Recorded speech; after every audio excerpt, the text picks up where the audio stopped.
Hey, we're back here at the Logan County Homeless Shelter in downtown Bellefontaine. I know some people are like doing a double take. Right. What? There's a homeless shelter in downtown Bellefontaine? Who knew? And with us is Brandy Kinchin. She's the director of the Logan County Homeless Shelters, a United Way funded agency. There are two here in downtown Bellefontaine. We're in the Women's and Children's Unit on Mad River Street.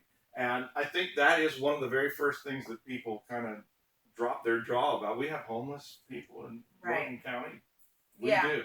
We do. I pretty much have a continuous wait list. A lot of the folks that come in either their lease ran out and they didn't have anywhere to transition to. They don't have any family. They could be couch surfing. There is a handful of people that are actually even on the street, living in cars, living in tents, things like that. So. And there are some areas in parks where people will stay, and we even had a homeless person a couple of weeks ago that was staying under the bridge on Route 47, under the overpass there with the railroad tracks on Sandusky. So you're in a situation where it does exist. It happens in Logan County, as you said, couch surfing, where people stay with family or friends. They're not on the lease, probably so shouldn't be either. Bounce around, right? And so a lot of volatile housing situations in our community. The number one reason why people call for help to United Way is actually for rent and utility assistance, and when things fall through, this is when they fall into the homeless state. But we do have a shelter in our community, and as you can see here, it doesn't look like your traditional homeless shelter with cots and there's a long. This is a home type of a setting. Talk a little bit about the accommodations. So this is more of a program, I would say, to get someone transitioned successfully into their own stable housing situation. A lot of times when people think of shelter, they think of big city cots, like you said, big sleeping rooms. And this particular space here, we have 2 bedrooms downstairs, which I like to have my families in down here. Husband, wife, and child, or a mother and children, whatever it may be. And then upstairs we have a single room for my single females, which can hold up to 3 females up there. So. And as you said, it's a program, so it's not something where it's like, I need help and today I'm going to be able to come into the shelter. This is more along the lines of a transitional, long-term kind of a setting where you can get your feet under you and then get back out into a permanent housing situation.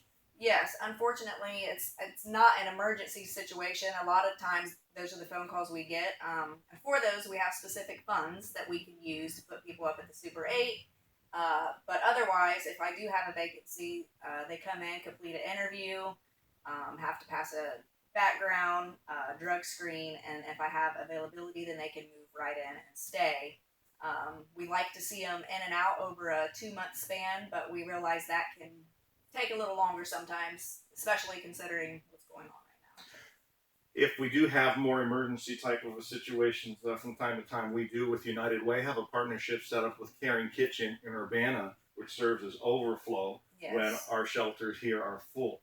Now, Brandy, one of the things that I've heard a lot about the last couple of months is how well you do with helping people to transition and to find employment. To get connected to resources and to get themselves back on their feet. Can you talk about a story, a situation without sharing names or anything, a family, a situation that you worked with over the last year and a half or so that really stood out to you?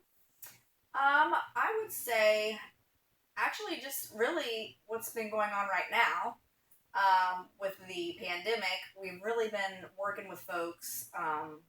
Housing is an issue to get in somewhere sooner. Employment has been an issue. So we've had a little leeway with folks. And as long as they're continuing to press forward and move on, looking for housing and work, then we're willing to work with them. We're not just going to boot them out.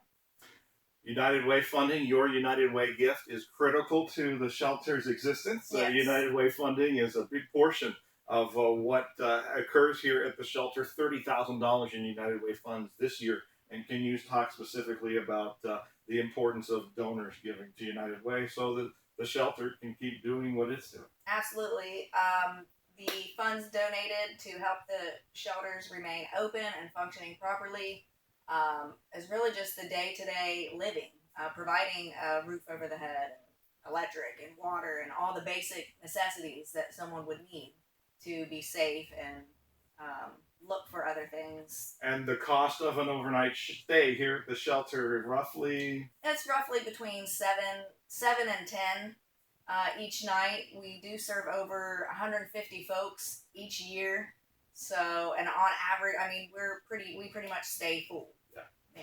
Unbelievable, isn't it? So, Yes. the Logan County Homeless Shelter, Brandy Kinchin, Director. Friends, thank you for your continued support to help the population of our community that is struggling to make ends meet and that falls into the state of homelessness. Thank you for choosing to live united.